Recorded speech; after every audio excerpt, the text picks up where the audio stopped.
Hi, my name is Gaylene Ludwig, and this is my vocational autobiography. I pursued a Bachelor of Arts actually in English, Grammar, and Composition from the University of North Texas. I had little to no idea what to do with that degree. In fact, I pursued it because I loved literature. I loved the idea that everyone had a story, and that part of those stories were what came out of these authors.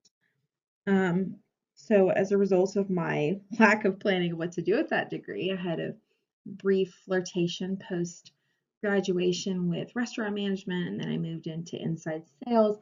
And both jobs left me incredibly unhappy because I felt very unfulfilled by that. And that was my first glimpse into my need to feel emotionally sated by a position.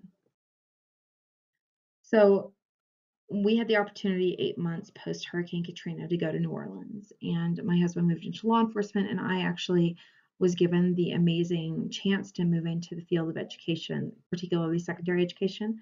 And so I taught first at a middle school for a year and then several years at high school level. And I discovered I loved working with youth. I loved the whole element of being able to encourage them to think and to grow and to see the amazing progress they made and to be able to cheer their victories and to bolster them when they found defeat and discouragement. And it was an incredible experience for me. And I had never been so emotionally satisfied by a field in my entire life.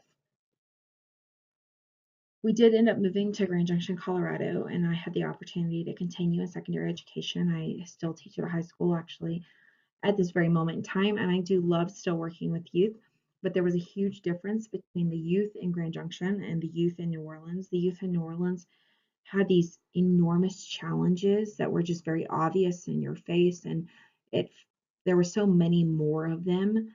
Whereas in Grand Junction, so many more of my students are blessed with stable home lives and um, support systems and things that my students in New Orleans hadn't had. And so after a while of being here, I felt very strongly that number one, I wanted to do more. And number two, I felt like the mental health of our youth was being somewhat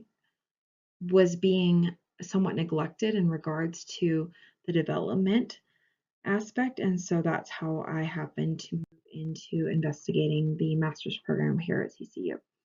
I would like to get my license. I would like to work with adjudicated youth, as I am currently doing in my internship, or work with first responders and military. I specialize in trauma treatment.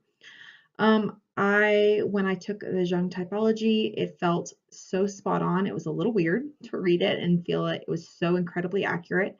And other assessments have also confirmed the fact that while I am an introvert, I tend to be very intuitive. I tend to feel things out.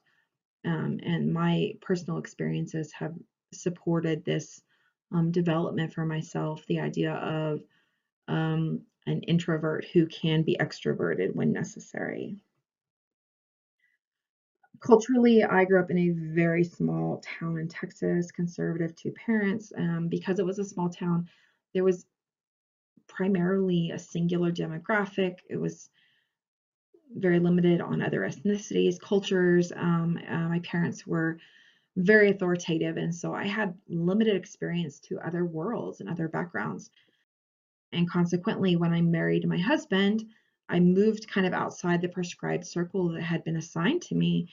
And it wasn't though until we moved to New Orleans that I had my own personal epiphany about the drastic differences between experiences between others that had so many other things that I had no understanding of.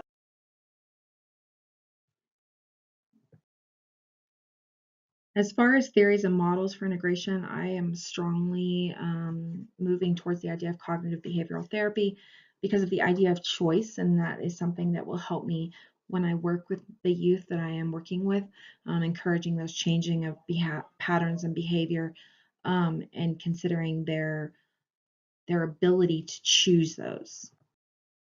Finally, my plans to help clients assess and set future goals will be to establish rapport, assess to determine strengths, and then areas maybe that they potentially would like to grow, exploring options, setting goals, and then, of course, following up and evaluating how successful was this process for the client, and is there other things that I can apply to clients down the road or to this client in particular. Thank you for listening to my presentation.